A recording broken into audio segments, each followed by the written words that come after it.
બે પ્રયોગ છે. પહેલો પ્રયોગ, બજારમાં શેકેલા ચણા મળે છે, એ ચણા અને ગોળ માપસર લેવાથી પ્રોટીન અને સાથે સાથે હિમોગ્લોબિન પણ સારી રીતે કામ કરશે, જળવાઈ રહેશે અને ગોળથી હાડકાં પણ મજબૂત રહે છે, એમાં મિનરલ્સ છે. બીજો પ્રયોગ, જે લોકોને ડ્રાયફ્રૂટ્સ ખાવા છે એમના માટે, એક ગ્લાસની અંદર રાત્રે બદામ પલાળવાની અને સવારે પહેલા એ બદામ વાળું પાણી ફેંકી દેવાનું અને પછી જે બદામ પલાળી છે એ ચાવી ચાવીને ખાવાનું.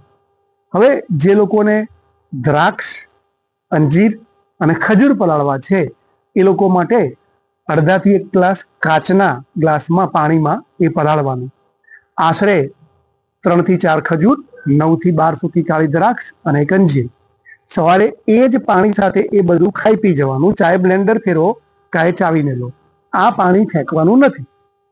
અને ત્રીજા નંબર પર આપણે જેને અખરોટ કહીએ છીએ, એ અખરોટની ઉપરનું એ પડ એના રક્ષણ માટે કુદરતે રાખ્યું છે. તમે જેવું એ પડ ખોલો એટલે તરત જ એ બગડવા માંડે છે. એટલે પહેલામાં પહેલું તો આખા અખરોટ લાવીને ખાવા વધારે સારા.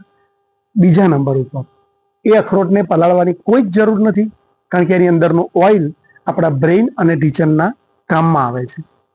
તો બુદ્ધિનો ઉપયોગ આપણે આપણા આરોગ્ય માટે કરતા હોઈએ, પણ પૈસાની લાલચમાં બેફામ વિડીયો બનાવનારા કેટલાક લોકો દૂધની અંદર રાત્રે પલાળેલી બદામ, ખજૂર ને બધું નાખવાનું કહે છે.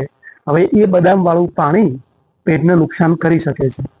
એટલે કોઈ પણ વસ્તુ જુઓ તો જરા એની પાછળનું થોડુંક સાયન્ટિફિક રીઝન પણ જોઈએ. અંજીર છે, એની અંદર ટ્રાઇપોફેન છે, જે આપણા મગજના જ્ઞાનતંતુઓને હળવા રાખે છે. એટલે આપણું B12 જે ઘટતું હોય એ ઘટવાનું ઓછું થઈ જાય. આ અંજીરનો મોટામાં મોટો ફાયદો છે. તાકાત પણ ખરી અને ફાઈબર પણ ખરા. અને ખજૂર, દ્રાક્ષ અને અંજીર આ કોમ્બિનેશન આપણા જે લીવર છે એ લીવર માટેનું સારામાં સારો ખોરાક બની શકે છે. Best liver tonic. જે પથારીવશ દર્દીઓ છે, કેન્સર જેવા રોગના દર્દીઓ છે, એના માટે કેટલું સારું પીણું બની શકે છે. તો અને આપણે જેને અખરોટ કહીએ છીએ, એ અખરોટનો શેપ તો જુઓ. બદામનો શેપ કઈ મગજ જેવો નથી. આ તો આપણે કહેવત બનાવી દીધી કે બદામ ખાઈએ તો મગજ સારું કામ કરે. અખરોટનો આકાર જ આપણા મગજ જેવો છે. તો અખરોટથી આપણા મગજને ફાયદો થાય, આપણા ઢીચણને ફાયદો થાય અને સાથે સાથે એનું જે ઓઇલ છે એ લુબ્રિકન્ટનું કામ કરે.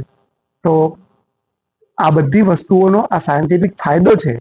તમારે જબરજસ્ત મોટા અવાજે બાજુમાં બધું ફરતું હોય ને ફોટા દેખાતા હોય એટલે તમે એમાં ટ્રેપ થઈ જાઓ છો. તમને આનાથી પોષણ મળશે.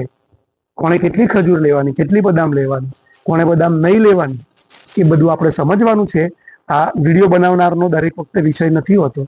સ્વસ્થ રહો, મસ્ત રહો, પરંતુ સામાન્ય બુદ્ધિને બાજુમાં રાખી અને સ્ક્રોલ કરવાનું ઓછું કરો.